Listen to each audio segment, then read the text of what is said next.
When it comes to fall bass fishing, a lot of times we as anglers tend to make things way more complicated than they need to be. Those bass get finicky and we make things harder on ourselves because we want our lures to be bright, noisy, flashy. We are trying to get those bass attention when what we really need to be doing is the exact opposite. And that's what we're going to be looking at today. We head out on the water. I'm going to show you some ways that I'm making my presentations more subtle. Not necessarily finesse, but making it more what those bass are in the mood for. And that way we can end up getting those easy bites rather than making things so hard for ourselves. Stick around, we're going to talk all about it.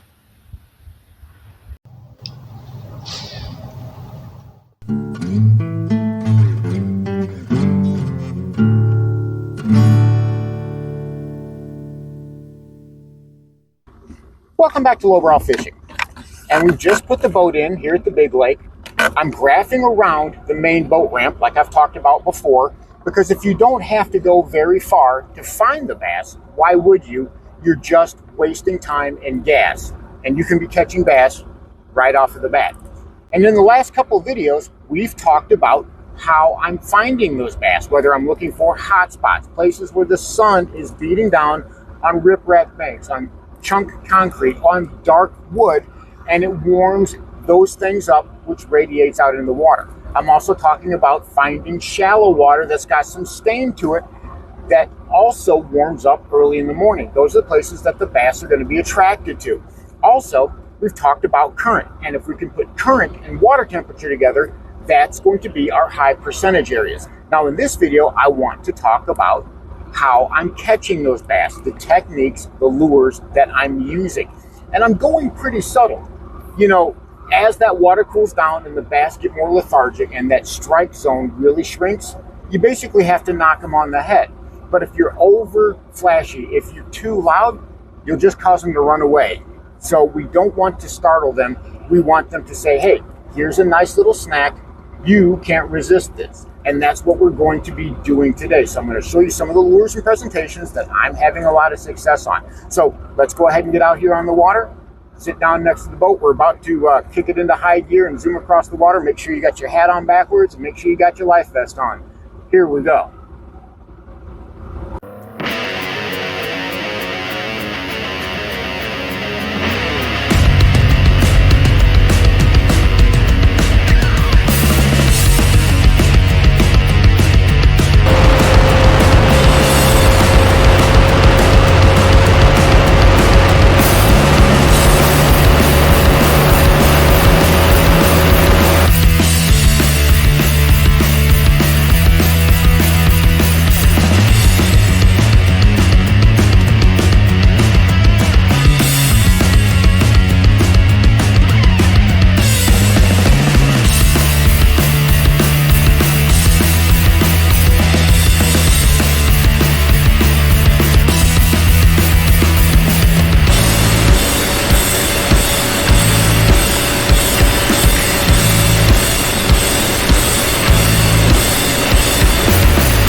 I'm just fishing through this shallow flat here. This is more vegetation. It's a little bit deeper than it is up there, but we're still in only about 6 feet of water. And I'm just working this guy through here. This is a 6th Sense Provoke.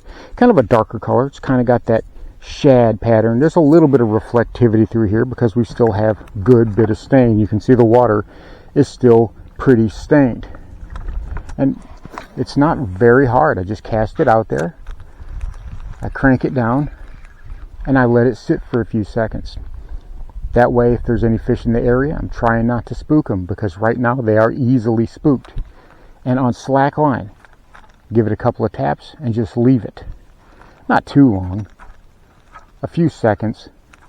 You don't have to go like 30 or 40 seconds.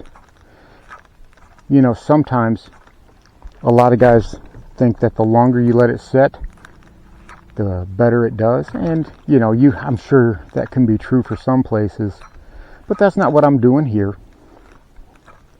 And I've been able to catch a few fish today just working it like this. Now you see that I've got it on slack line, and all I'm doing is tapping the slack out of it. That's all I'm doing.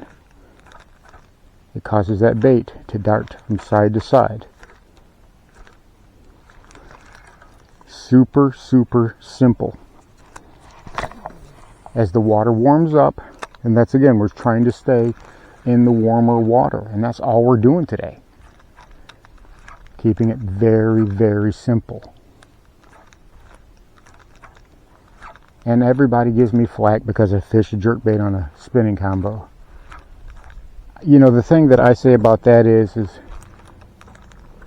I'm catching fish, and I get people tell me, well, just think of how many more fish you would catch if you did it my way. And I ask them, well, how many fish did you catch? And they say, well, that's not the point. I said, well, that's entirely the point. No, that's not the point. The point is you catching fish. So, you know, I just roll with it. You know, whatever works for you. If that's how you want to do it, that's what works for you. Go ahead and do it that way. But we're going to be fishing this flat through here just a little while longer. That jerkbait casts a mile. Well, several hundred feet. I can cast it well over 150 feet. I know that. Probably close to 200 feet if I have the wind to my back. But again, nice and easy. There's plenty of bank access to work this same water. That side of the bank is a little bit shady, so I would be focusing on more that side because it's in the sun right now, and that's where the warmer water is going to be. But you can still access it pretty close and work along those flooded brush, along the laydowns. Right here, we're kind of more a little bit in the open, where we are working over a flooded creek arm. You creek that, ooh, there was a bass. Let's go say hi to him. Let's go see if we can't catch him. Let's go see if we can't say hello to that guy. Because when I see a jerkbait, or whenever I see a bass doing that, a lot of times the best way to get them is, well, with a jerkbait, especially in the wintertime. Of course, the way that looked, that may have been a bowfin. But we're just going to kind of ease up on here, and that's kind of how we're going to work through today. Hopefully we'll be able to put some more bass in the boat. It's been a pretty good day so far, if I can keep my bait from being all boogered up. Sometimes that happens.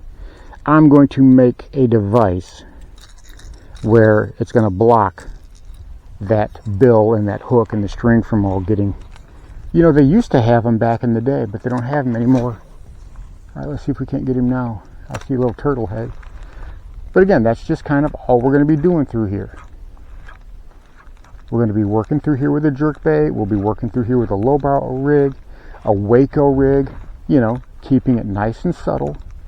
If I feel like a jerkbait is too loud, if I feel like that it's too much noise, either I will slow it down or I will change to something more subtle, like perhaps a fluke. But this is where we are, and this is what we're doing. It's been good so far.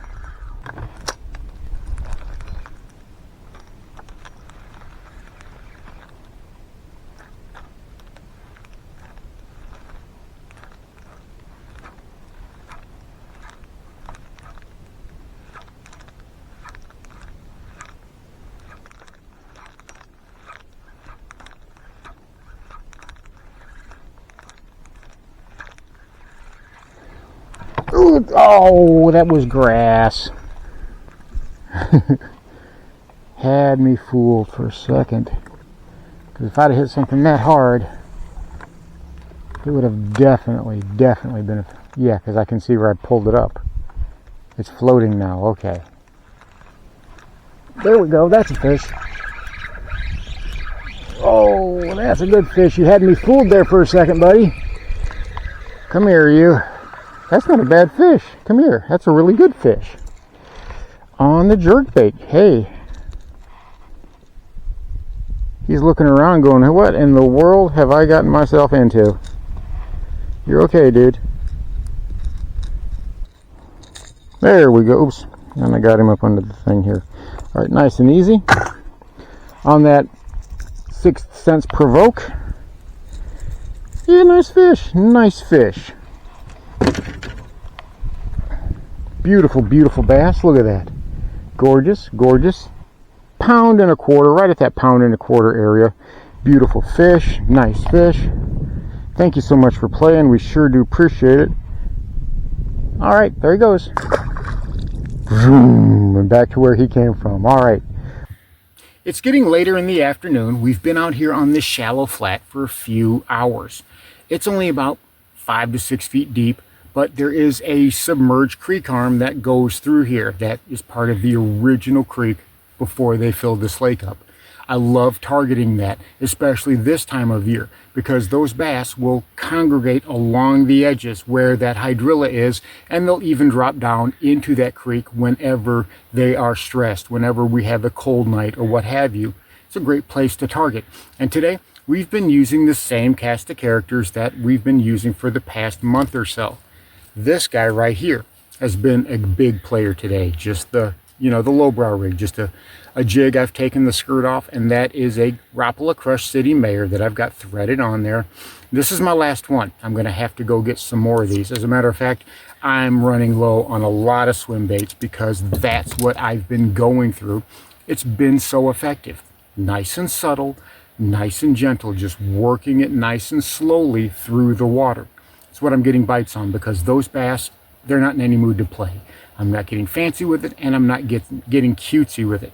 Now, another big player is a lure that hasn't really made an appearance on this channel too much, and that's this guy right here. This is a 6th Sense Provoke. It's a jerkbait. It's probably the most expensive jerkbait I own, other than maybe some Berkley Stunnas. Now, I wanted to use this one today because it's a little bit different, but look at that pattern. That is a nice dark shad pattern, which is going to resemble what those bass are actually chasing out here. And I've been able to catch a few fish on it. As a matter of fact, that was the major player today. And I, again, was not getting fancy with it. I was fishing it slow. I was fishing it with light twitches, making sure that I was subtle as I could be. As a matter of fact, that jerkbait was by far the loudest presentation that I was using today. Obviously, I could use a wacky rig, and I've also used a Waco rig to great effect. I've been using darker colors, something like a purple or a black blue flake. That's what I've been getting my bites on. And even when it gets cold, and we've had nights down into the 30s, even here in South Mississippi, so it's gotten pretty chilly, but we're about to have a warming trend. But for right now, this water temperature is still pretty cool. It's in the mid 60s, which for this area, this time of year, is pretty chilly. Again, it's going to come back up, which is probably going to raise the activity level of those bass. But for right now, fishing can be tough. So you need every single clue, every single piece of the puzzle you can get. It's what we've been talking about. We've talked about where to target, and today we're talking about what I'm using to target. And it's been a good day. Today's been one of the better days I've had in a while. And, it's just putting 2 and 2 together. I'm not making it complicated. I'm keeping everything nice and simple. And this is something anyone can do, right? You don't have to be a pro angler with 1 million sponsors, and you don't have to use the most expensive gear. Use what you can afford. Use what's working for you. Head out to the water and just try a few things. Again, keep it simple. That is going to be your best bet. Use the tips that I've been telling you to look for bass. Warmer water, and if you got it, some current, but especially that warmer water. That water temperature is going to be a major player, especially on days like today when there's not going to be much current. You can find those bass in a lot of those places where they're going to set up, and they're going to set up pretty good in large numbers. Took advantage of that today. That 6th Sense jerkbait was really a player where we were able to catch some nice fish with it. So just put all that together. I'm telling you, it's just a great way to fish in the fall, and you'll get a lot more fish than you think you will if you just stay calm, you just go with it nice and easy, and you don't overthink things. It's what I tried to do today, and actually for once it worked. So we're heading back into the boat ramp. Our day is done. It was a good day out on the water. We caught quite a few fish. And we caught them with a worm, we caught them with a swim bait, and we even caught some with a jerkbait, which shouldn't be that surprising. I fished it slow, and I went with one that had darker color, even though we had some stained water. Again, we're not trying to beat those fish over the head, and a lot of times that's what anglers try to do. They try to force the situation. They go loud, they go proud. Those bass have got to notice I'm here. When in reality, you need to be doing the exact opposite. Those bass are slow, those bass are lethargic, and they don't want to play. You've got to coax it out of them. And sometimes that means teasing them with a morsel right in front of their face. It's what I tried to do today, and it's what I had success with. Now, I'm hoping you guys like this new type of video format. This is going to be what I'm doing from now on, I hope, where I'm out on the water and showing you more proactively, rather than just standing around saying this is what a bait I use and then cutting to a clip of me catching a fish with it. I want to kind of be out on the water like you're in the boat with me. We can kind of discuss what it is that I'm doing. You can see firsthand. So let me know if you like these kind of videos. The water's warming up, the weather's warming up, so I'm thinking this trend is going to continue for a little bit. That's what I'm going to see. You know, that's what we call a pattern. If I can come out here again and repeat it, well, then we know that we're in business. But for right now, I'm going to head on out of here, put the boat on the trailer, and head back to the house. So there you have it. Sometimes dialing down the noise, dialing down the flash can yield great results.